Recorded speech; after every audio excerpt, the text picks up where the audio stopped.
Hey guys, I just wanted to showcase my Lightning Arrow Pathfinder for the Crucible League. I don't have too much time to reroll characters, so I try my best to choose a decent league start that can transition into a somewhat endgame or uber build. That's of course once I stack up and pump enough currency into it, and let's be honest, almost any build can be endgame or uber viable if you pump enough money into it. So I chose Lightning Arrow because one, I've never done it before, and two, I wanted to try the new Vol Lightning Arrow, and the verdict is that it's a little lackluster. The Vol Ice Shot looks way cooler, honestly, summoning a legion of archers and all. Why couldn't Vol Lightning Arrow summon a legion of archers? That would have been sick. Anyways, I opted to go for Pathfinder instead of Deadeye because I wanted to use the new Voltaxic Rift, which converts 100% of my lightning to chaos. All I had to do was convert all my fizz to lightning, and I was set. Also, the new Pathfinder gives a chance to inflict Wither and increases the effect of Wither as well. Plus, the Pathfinder has way more defenses and survivability than the Deadeye. And I tried one thing in Path of Building when I was planning the build. I used Jammon's Lightning Arrow Deadeye Guide as a template. So basically I kept everything the same, except I changed ascendancies from Deadeye to Pathfinder to see how much damage I would lose. And the amount of damage losses didn't really deter me or make me uncomfortable in any way. And the amount of survivability I got made up for it, in my opinion. And of course I changed around some of the gem links and stuff like that. So for leveling, since I was Pathfinder going chaos damage, I went straight for Poisonous Concoction, which, as I've stated in my recent video, is not dead, nor will it be dead in Trial of Ancestors. I leveled with Poisonous Concoction until I had the gear to transition into Lightning Arrow, and honestly, I had no idea what I was doing halfway through, so it was pretty rough around the middle, but now that I've completed the build and finalized everything, I'm 100% certain it can be done smoothly and painlessly. The only thing required, obviously, is the Voltaxic Rift, which honestly wasn't that expensive. Probably cost a few divine, which can be made pretty easily through various methods, and a lightning coil isn't 100% necessary, but is highly recommended for defenses. Also, it's pretty cheap. The rest of the gear is basically life, resistances, spell suppression, and damage. Once the currency starts rolling in, I'd get Lion Eyes Fall, Fizz to LE damage mitigation, and spell suppression on gear, maxed out, of course, as much as possible. I'd also pick up a Taste of Hate and some Forbidden Jewels. You can take the damage and min-maxing decently far. Vengeance Cascade was absolutely amazing this league because it was a free Nemes, which usually costs like 30 to 50 divine or something like that. Unless you're farming Uber Eater, which is horrible and awful. Just a bad time. Unfortunately, Vengeance Cascade will be completely changed, but Trial of Ancestors will introduce a support gem that is pretty much a scuff to Nemes, so I would just roll with that until you can afford actual Nemes. So this is my character for the league. Starlight Path for Crucible. I hit level 99. I was progressing towards 100, but Diablo 4 came out, so kind of had a halt on that. So as for my gear, of course you got the Voltaxic Rift, a staple of the build for Lightning Arrow. These were my Crucible mods for the league. I got the +1 to level of Socketed Bow Gems, crit chance, +2 to minimum frenzy and power charge, so I didn't have to generate any, so that was pretty much free. It was kind of nice. And 10% chance to Wither for 2 seconds on hit. Alright, and then you got the Lightning Coil, which was really highly recommended. This wasn't too crazy, just some damage mitigation and increased lightning arrow damage. My amulet had the Vengeance Cascade plus non-challenging skills to minus mana cost, along with the rings, which also had some stats on them. This ring was very important because of curse enemies with despair on hit, really boosts DPS.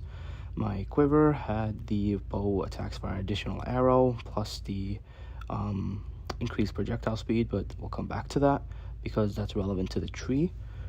My gloves had the Fizz to Lightning Convert, implicit and crafted, and some spell suppression with res and life, of course, similar to my boots, spell suppression, life and res, and the avoid being frozen, and also plus max fire res to that.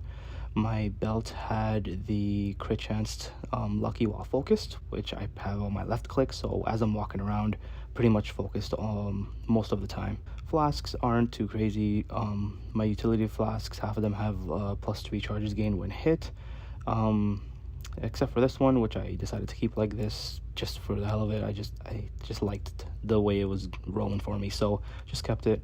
And plus it gave me the curse immunity and the regenerate 3% on flask charge used. Then you got the taste of hate and the corrupted blood on my life flask. So for the gem links, I have Lightning Arrow, linked to Awakened Void Manipulation, and Mirage Arrow, Inspiration, Crit Damage, and Awakened LE damage, right? And on my Lightning Coil, I have another Lightning Arrow linked to Elemental Damage with attacks and Barrage, Focused Ballista, Ballista Totem, and increased crit damage.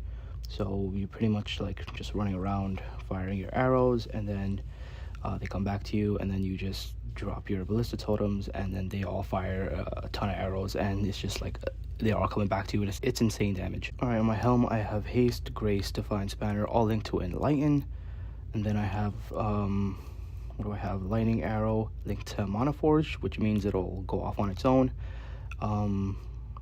so that I don't have to cast it. And so because of that, I linked to Mana Leech and Culling Strike for some extra mana regen and insta kill on 10%. Here I have Flame Dash, Precision, and then I have Immortal Call set up on cast of damage taken just for some defense. For the tree here, it kind of reverted back to standard, so it took off some points.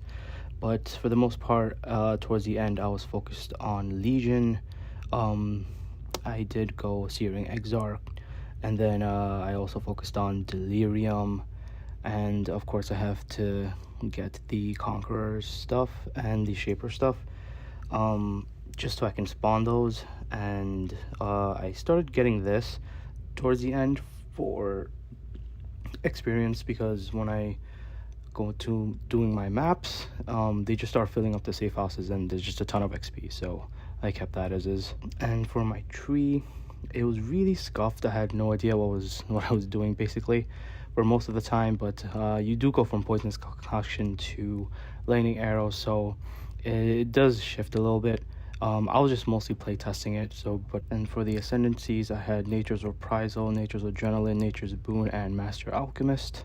And then over here I have the Thread of Hope, which just gives me access to all of these.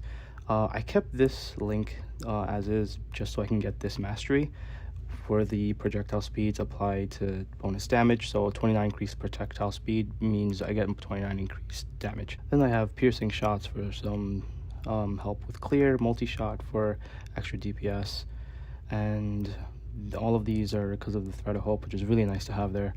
For the Cluster Jewel, I have Calamitous, Devastator, and Martial Prowess. These are just like really good for like DPS. Here I have a Watcher's Eye with Flash Charge when you deal crit while affected by precision, and attack damage while affected by precision, which is pretty good for DPS. Over here I used to have Lion Eyes Fall, but I started playing around more towards the end, so I decided to just go Inspired Learning, because I just wanted to have fun with a mini Headhunters kind of simulator, so it was pretty nice. Alright, so over here I have Forbidden Flesh, and here I have Forbidden Flame, and these give me Rapid Assault, which is permanent onslaught, which is really nice to have for running around, increased movement speed and attack speed and all that. It just feels really nice. So all in all, the build was pretty fun to put together. I usually only roll one character per league because I just don't have too much time to play. So, you know, I try to do as best as I can to choose a decent league start and try to transition it as best as I can into an endgame character, and try to do as much content as I can. And it ends up being pretty fun, even though it's a little rough. But hey, that's just how it is. So yeah.